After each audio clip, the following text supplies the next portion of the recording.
নমস্কাৰ জেআৰজি ব্লগলৈ পুনৰবাৰ সকলোকে স্বাগতম জনাইছোঁ। আজি আমি আলোচনা কৰিবলৈ লৈছোঁ নিয়োগ বিনিময় কেন্দ্ৰত নতুনকৈ পঞ্জীয়ন কৰাৰ সম্পৰ্কত। ইতিমধ্যে নিয়োগ বিনিময় কেন্দ্ৰৰ তৰফৰ পৰা এটা জাননী আহিছে, যিটো জাননী মতে যিসকল চাকৰি প্ৰাৰ্থী আছে সকলো চাকৰি প্ৰাৰ্থীয়ে নতুনকৈ পঞ্জীয়ন কৰাব লাগিব। তেওঁলোকৰ যি আগৰ পঞ্জীয়ন আছিলে সেই পঞ্জীয়ন তেওঁলোকে পুনৰ কৰাব লাগিব। এতিয়া এই পঞ্জীয়ন কেনেকৈ কৰাব লাগিব, কিমান তাৰিখৰ ভিতৰত নতুন পঞ্জীয়ন কৰাব লাগিব, সেই সম্পৰ্কত সম্পূৰ্ণ তথ্যখিনি তোমালোকে জানিব পাৰিবা আজি ভিডিঅ'টোৰ পৰা। নিয়োগ আৰু কাৰিকৰী প্ৰশিক্ষণ সঞ্চালকালয় স্থানীয় প্ৰাৰ্থীৰ অধিক সুযোগৰ বাবে নিয়োগ বিনিময় কেন্দ্ৰৰ পঞ্জীয়নৰ নতুন সংস্কৰণ। যিসকল প্ৰাৰ্থীয়ে 2 জানুৱাৰী 2024 চনৰ আগতে নিয়োগ বিনিময় কেন্দ্ৰত পঞ্জীয়ন কৰিছিল তেওঁলোকক 15 আগষ্ট 2024 তাৰিখৰ ভিতৰত সেৱা সেতু পৰ্টেলত পুনৰ পঞ্জীয়ন কৰিবলৈ অনুৰোধ জনোৱা হ'ল। অন্যথা তেওঁলোকৰ পঞ্জীয়ন বাতিল কৰা হ'ব। অৰ্থাৎ যিসকলে আগতে ইতিমধ্যে পঞ্জীয়ন কৰি থোৱা আছে তেওঁলোকে আগতে 2 জানুৱাৰী 2024 চনৰ আগত, গতিকে 24 চনৰ আগত যিসকলৰ পঞ্জীয়ন আছিলে তেওঁলোকে পুনৰ পঞ্জীয়ন কৰিব লাগিব আৰু এই পুনৰ পঞ্জীয়ন তেওঁলোকে 15 আগষ্টৰ ভিতৰত কৰিব লাগিব। আপুনি যদি এতিয়াও নিয়োগৰ ক্ষেত্ৰত অধিক ফলপ্ৰসূ সুবিধাৰ বাবে পুনৰ পঞ্জীয়ন কৰি নিজৰ প্ৰফাইল আপডেট কৰি লোৱা নাই, অনতিপলমে পুনৰ পঞ্জীয়ন কৰক। এতিয়া চাওক, নিয়োগ বিনিময় পঞ্জীয়নৰ তথ্যসমূহ তলত দিয়া পদ্ধতিৰে উন্নীত কৰক। কেনেকৈ পঞ্জীয়ন কৰাব সেই সম্পৰ্কত চাই লওক। সেৱা সেতু .assam.gov.in এইটো যিটো ৱেবছাইট, এই ৱেবছাইটত গৈ আপোনালোকে নতুনকৈ পঞ্জীয়ন কৰাব পাৰিব। প্ৰথমতে আপোনালোকে সেৱা সেতুৰ পৰ্টেলৰ নাগৰিক সেৱাসমূহ নিৰ্বাচন কৰিব।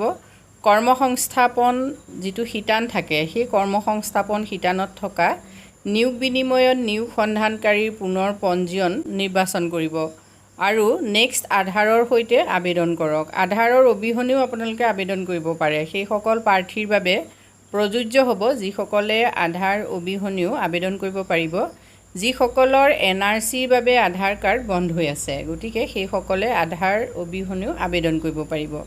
এতিয়া আধাৰৰ সৈতে পুনৰ পঞ্জীয়ন আৰু আধাৰৰ অবিহনে পুনৰ পঞ্জীয়ন কেনেকৈ কৰিব চাই লওক। আধাৰৰ সৈতে পুনৰ পঞ্জীয়ন পাৰ্মানেণ্টৰ যোগেদি লগ ইন কৰক। পাৰ্মানেণ্টৰ যোগেদি প্ৰথমতে আপোনালোকে লগ ইন কৰিব।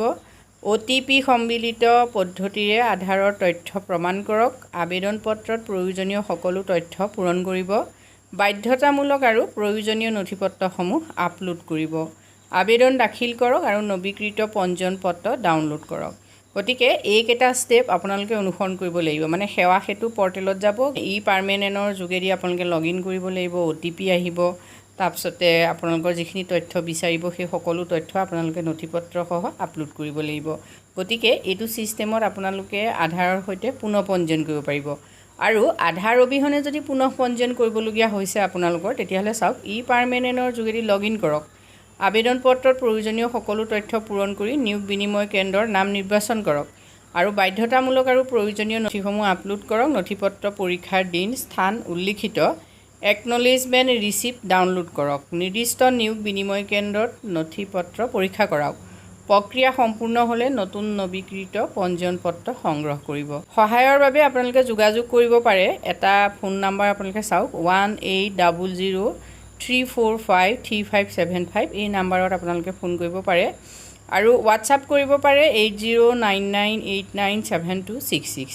গতিকে আপোনালোকে সেৱা এপত গৈ 15 আগষ্টৰ ভিতৰত আপোনালোকৰ নিয়োগ বিনিময় কেন্দ্ৰৰ পঞ্জীয়ন নৱীকৃত কৰক। যদি আপোনালোকে নিয়োগ বিনিময় কেন্দ্ৰত পুনৰ পঞ্জীয়ন নকৰে তেতিয়াহ'লে আপোনালোকৰ ভৱিষ্যতে সমস্যা হোৱাৰ সম্ভাৱনা আছে। আজি ভিডিঅ'টোত আমি আপোনালোকৰ বাবে এইখিনি কথা আলোচনা কৰিছোঁ। যদি উপকৃত হৈছে কমেণ্ট কৰি জনাব। ধন্যবাদ।